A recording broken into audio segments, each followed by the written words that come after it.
So our next speaker, impromptu, was elected to the U.S. Senate from Virginia in 2008 and serves on the Senate Banking, Budget, Commerce, and Intelligence Committees. A true radical centrist, Mark Warner is a national leader of efforts to find bipartisan consensus to create solutions to reduce the federal deficit and debt. He's also a champion for small businesses, including startups and entrepreneurs. Mark Warner earned a law degree from Harvard, but guessing that the world wouldn't miss him as a lawyer, he proceeded directly to the business world, where he became an early leader in the cellular phone industry and co-founded the company that became Nextel. Mark Warner then served as governor of Virginia from 2002 to 2006. From Richmond, he improved education and economic opportunity while recruiting over 100,000 new jobs to the state of Virginia. Virginia promptly received bipartisan recognition as the best managed state and the best state for business. Senator Warner organized the legendary Gang of Six, which spent more than a year producing a comprehensive plan to cut $4 trillion or more from the national debt. The bipartisan gang has since grown to 45 senators and 100 House members, thereby approaching a bona fide movement. Recently, Warner has been asked to lead a budget committee task force to evaluate the effectiveness of federal agencies and programs. He's a huge supporter of military families and veterans, fighting to get them better housing and health care services. Mark Warner and his wife, Lisa, are engaged in extensive national philanthropic efforts as well. Please welcome Senator Mark Warner. Well, thank you, Kathy, and my apologies to all. And Ed, it is wonderful to see you. It's wonderful to see everybody from CCIA. You know, Kathy gives that wonderful introduction. She's been a friend for a long time. She forgot to mention the fact that this is one of the wildest jobs being a United States Senator. I've been a business guy for 25 years. I was a governor for 4 years. There is no job that is more kind of slightly dysfunctional than being a U.S. Senator. And we've been bopping back and forth. And me being a Virginia guy, I've had 3 appointments downtown. We're about to start votes in about 10 minutes.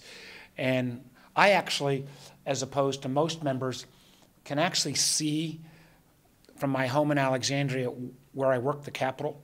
I have so much more respect as I'm trying to get to New York this afternoon as well, for those members who have to schlep back and forth 10 hours each weekend.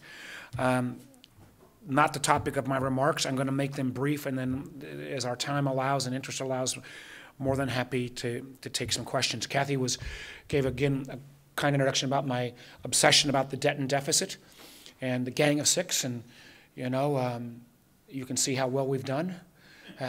Still haven't exactly solved that $16 trillion debt problem that we are going to need all of your help on as we approach the end of this year, because I can assure you, if no matter what side of where you are in the business world, nothing will be more devastating to economic growth in this country, or around the world for that matter, than to see us with a debt crisis. And if you didn't like July and early August of 2011, it will pale in comparison to the kind of financial Armageddon that we have with all the factors of the Bush tax cuts, the sequester cuts, the payroll tax hiatus, all these other things all coming to a head. And I make the case that, you know, that unless and until the business community writ large gets involved in this and helps demand that of our elected representatives, which would mean a balanced approach that takes on entitlements and revenues, you know, we're going to have more of the same that we've seen so far, which I think we've actually been lucky to escape less financial repercussions and market repercussions. And I say this with due respect to our colleagues from abroad. I do believe that in 2012, America's rallying cry should be something other than, hey, at least we're better than the Greeks. Good news, on the good news front, since there are a lot of not so good news, you know, we have done certain things that, again, this industry would appreciate. As somebody who spent 20 years as a venture capitalist and in the technology field, recent piece of legislation that I was strongly an advocate of, the so-called Jobs Act, which took on the issue. I mean, if we're going to have the kind of job growth in this country, we from the politician's standpoint, always talk about small business being the backbone of that job growth. The reality is it's not traditional small business. It's not obviously Fortune 500 companies. It's startup ventures. And perhaps we had too exuberant a market in the 90s, but because of financial crisis, regulatory activities, and others, we basically disappeared a lot of the access to capital that small startup companies have had over the last decade. And we think about your industry, which led our way in the 90s, but outside of the kind of social networking space, hasn't been as dominant in the first century. My industry of telecom wasn't as either. It wasn't as well, and part of that was because we weren't, I think, creating enough startup ventures. This so-called Jobs Act does two things very important. One is it makes appropriate changes in the Sarbanes-Oxley Act and others to allow startup companies to access the capital markets in a more efficient way and reopen that avenue. And it also uses the power of the internet and the first step of kind of the democratization of capital raising through the internet through the tools of crowdsourcing and crowdfunding, which we may not get totally right, but has to is a step in the right direction. Combined with that, and another area I'm working on with Jerry Moran, Senator from Kansas, is if we're going to continue to generate the kind of startup, particularly in the technology field, businesses we need, one part is access to capital, another part is access to talent.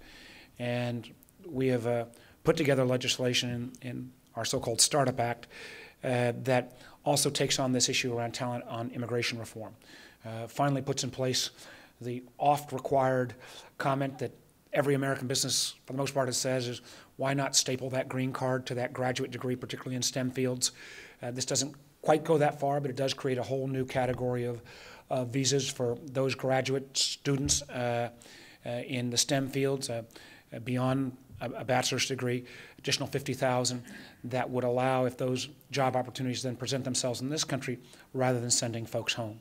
At the same time as people graduate from the H-1B program, we create a new entrepreneur's visa, again, that will disproportionately be in your industry, in our industry, that would say if you can get independent funding of about $100,000 and show a path to hire at least a minimum of 2 Americans, you can also have a path to grow that business in this country.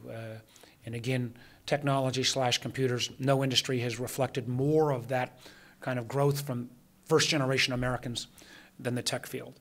Third thing I want to mention, and then be happy to take questions, is in an area that I need, candidly, some additional education in, because while I was in VC and in telecom and IT for about 20 years, I am increasingly concerned as we kind of try to sort through, which we don't seem to have done very well, questions around intellectual capital and the kind of massive wave of new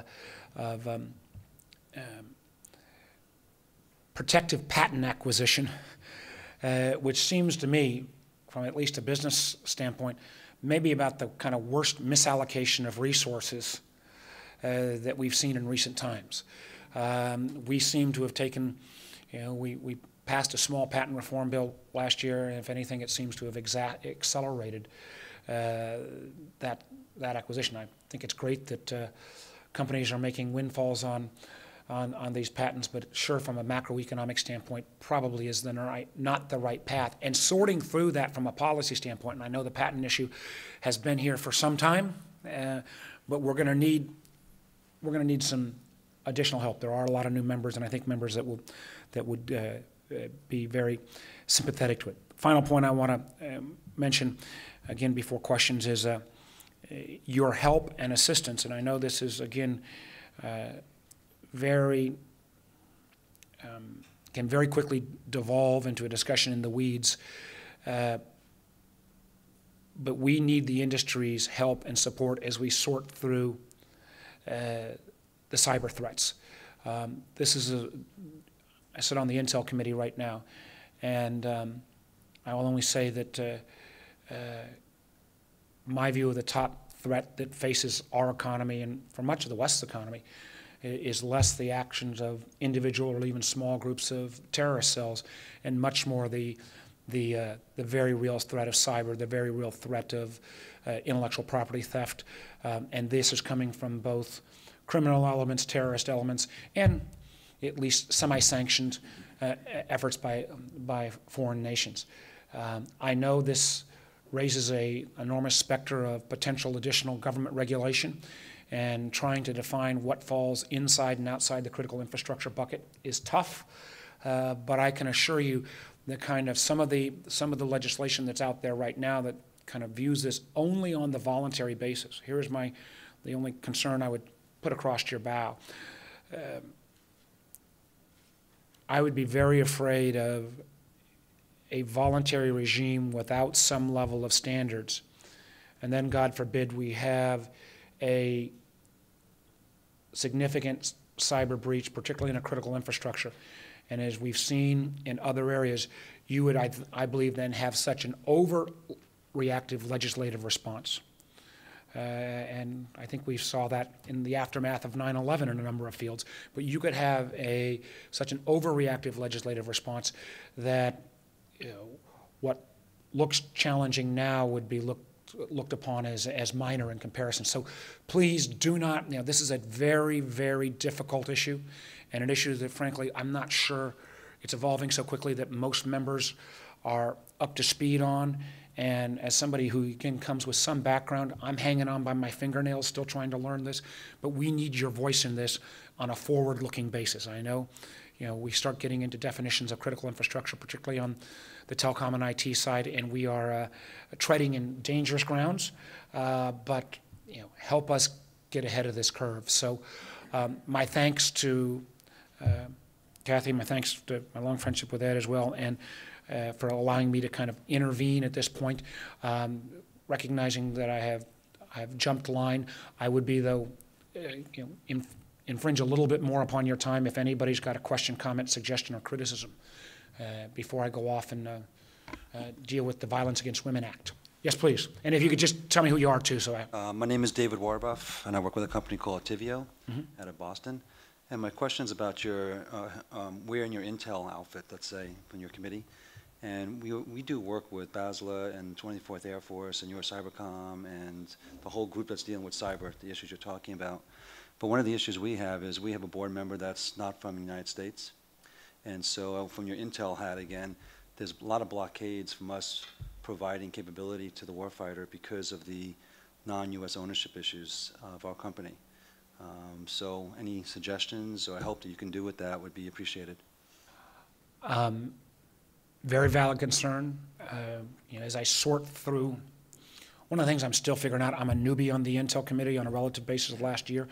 I never know at what point, they shoot me if I say something, so I try to err on the side of discretion. But as somebody who used to be in the telecom business and knew some of the restrictions there and dealt in the Canadian, I'm familiar with the issue. I'm not deep enough. If you could get something to my office, I need to look into. I get it.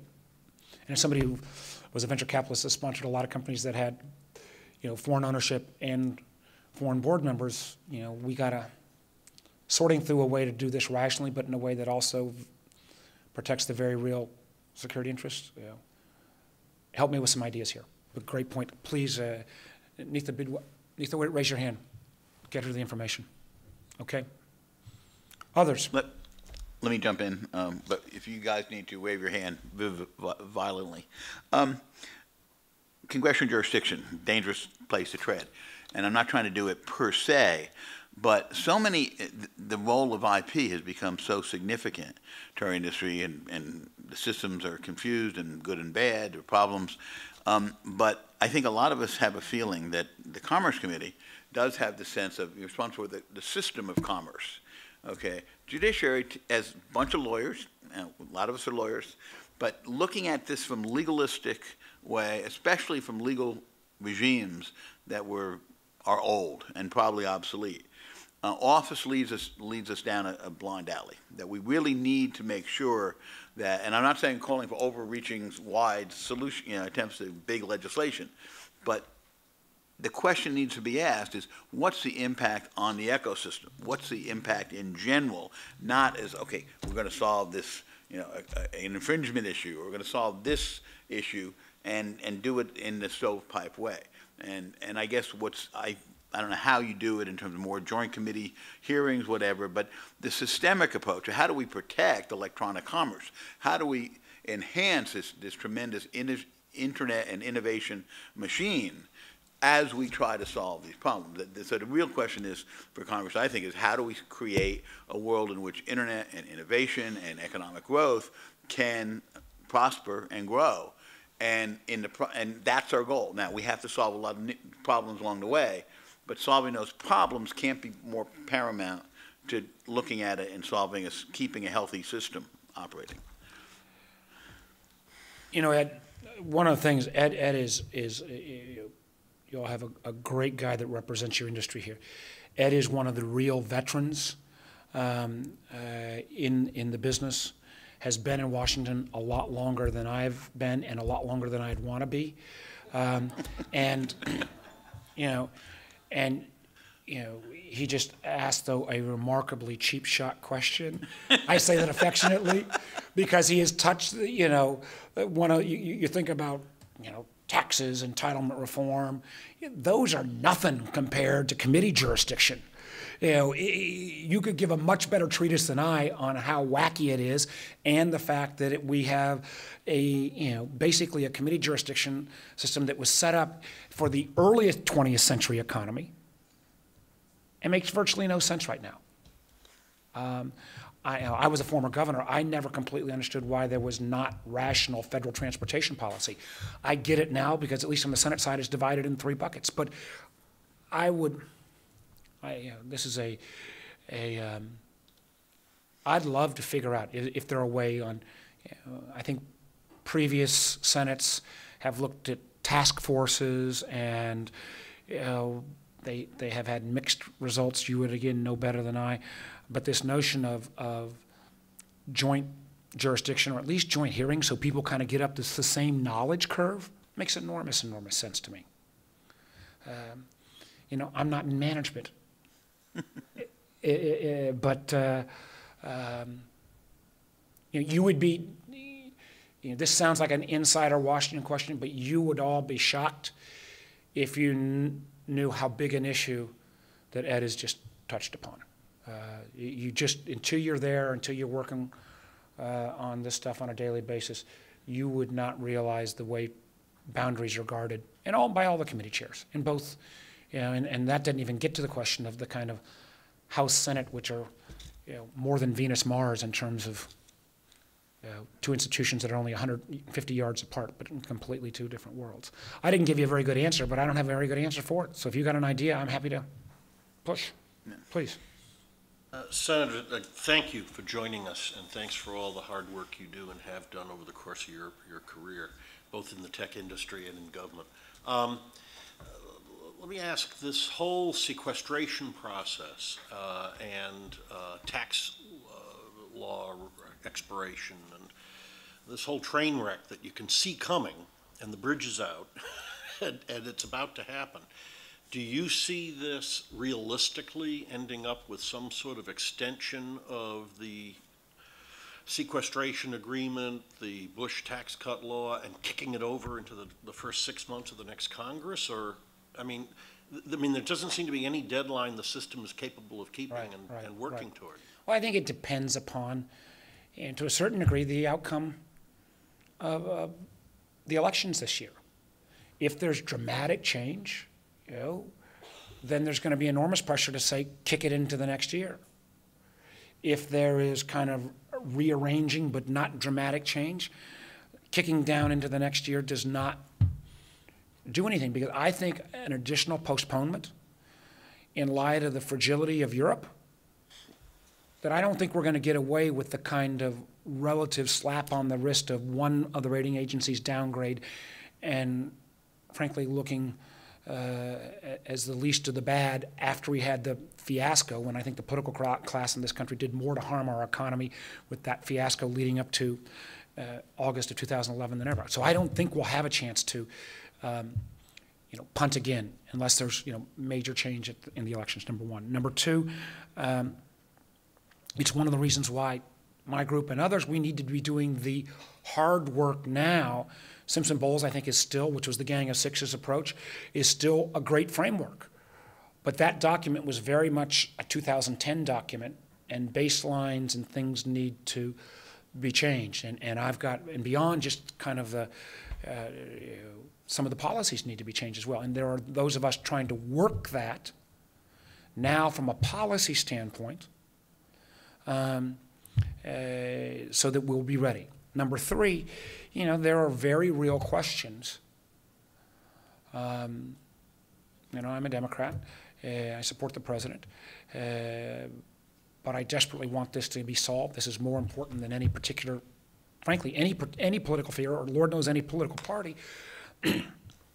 And with that sense, do you know, do you have this question of how much do we force our presidential candidates in advance of the election?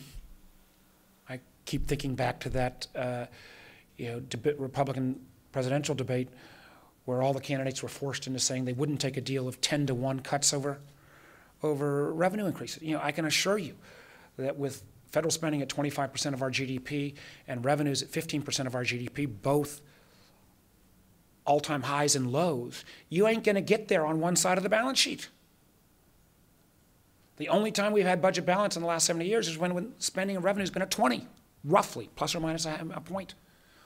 So, you know, this notion that we're just going to tax rich people, or we're just going to, you know, nip and tuck around a program or two, leaving defense and others out, ain't going to get it. And there are those of us in my state, two last points on this. My state is as dependent upon defense spending as any state in the nation. And I think the sequester cuts would be a disaster for our defense and for our country. But I am not going to be one that's going to punt on those and say, well, let's just take the part that's going to help protect Virginia, or as much important as defense, out off the burner. Because I would go back to Admiral Mullen, the greatest threat to this country is not terrorism, the greatest threat is our debt and deficit. So we need this comprehensive solution. And my last point on this, and you know, you guys are lucky because I'm not making you sit through, which some of you have seen, sit through the whole PowerPoint presentation where I could absolutely, I would take my chances on convincing you all that we could actually reach 90% of an agreement in 2 hours. I don't care what your political party is or even what your political persuasion view is, rational people can get to a solution set here. But we will not get to a solution set until each and every one of you, those of you who are American, take off just your corporate hat and put on your American hat and help demand that of our elected officials. And if not, we all get fired. There was an effort, I think, ill-timed in the House recently when there was the week of the budget debate around the House. And again, for those of you who are not insiders, this is kind of inside baseball. But there was an effort to put up the Simpson-Bowles approach, and I begged them not to do it. Democrat and Republican said, we're going to put it up. We've been waiting too long. Funny thing happened. During that day, there was a moment in time, about 2 o'clock in the afternoon, when there was a path that was going to win. We started with 100. There were 60 Democrats, 40 Republicans. We were picking up a bunch more Republicans. All the Democrats, maybe to embarrass the Republicans, were going to vote for it. And there was this holy heck moment. And then the institutional forces on both the left and right turned on the switch and beat people up, and by 8 o'clock or 9 o'clock that night, it got down to 38 votes for it. And the point of that was two lessons. One, there is very little or virtually no institutional support for elected officials to do the right thing. And that is a sad state of affairs in our country because the forces on the status quo are always going to argue about why you can't do something. And secondly, and I say this as the most pro-business guy, at least on the Democratic side, there is. But I have been embarrassed by the business community's response, at least in the summer of 2011's reaction. I begged everybody to get involved in the debate.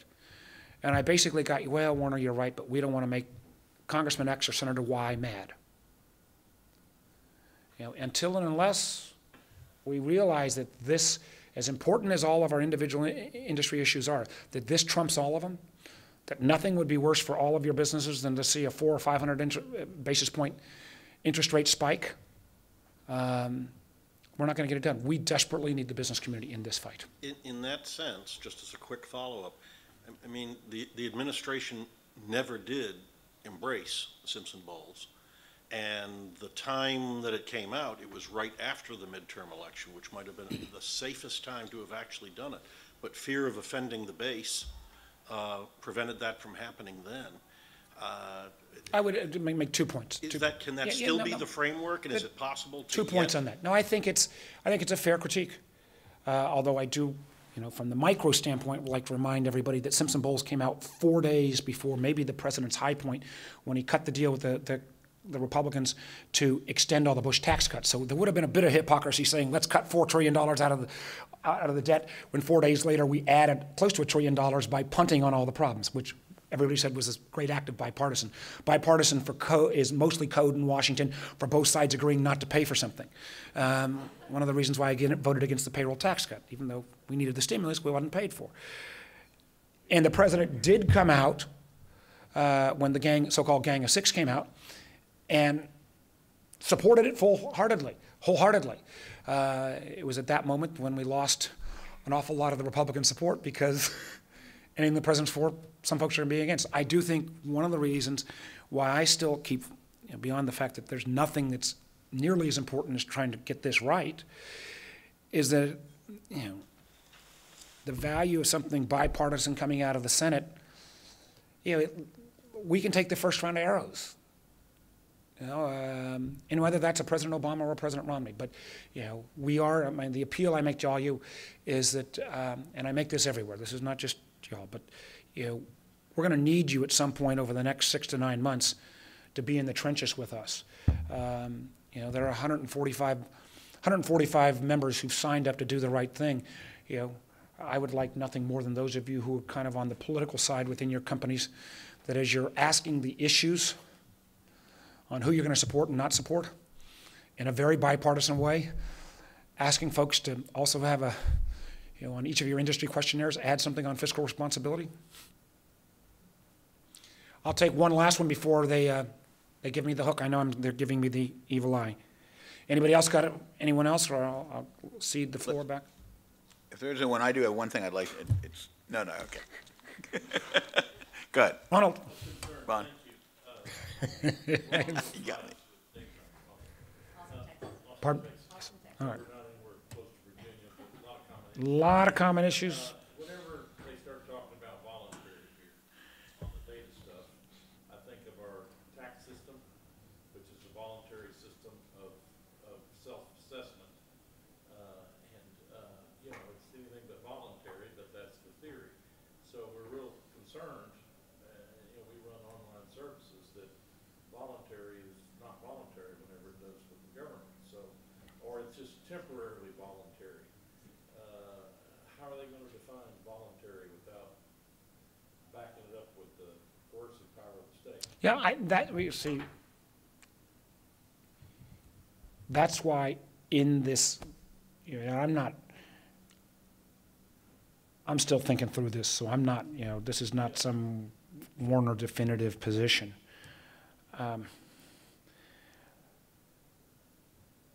But in terms of standards and information sharing, I think we will get moved into ultimately some kind of system that has some teeth to it. And I would rather tailor that from the front end rather than this kind of half-baked voluntary approach where some people are doing the appropriate protections and others are not. And then you end up with somebody who is not getting penetrated and having some result that is traumatic to our security or environmental ecosystem, and everybody is penalized. And again, we could have a difference of opinion. I could be convinced differently on this. But I think we will end up at some point, whether short-term or long-term, with some level of standards here. You just can't. The amount of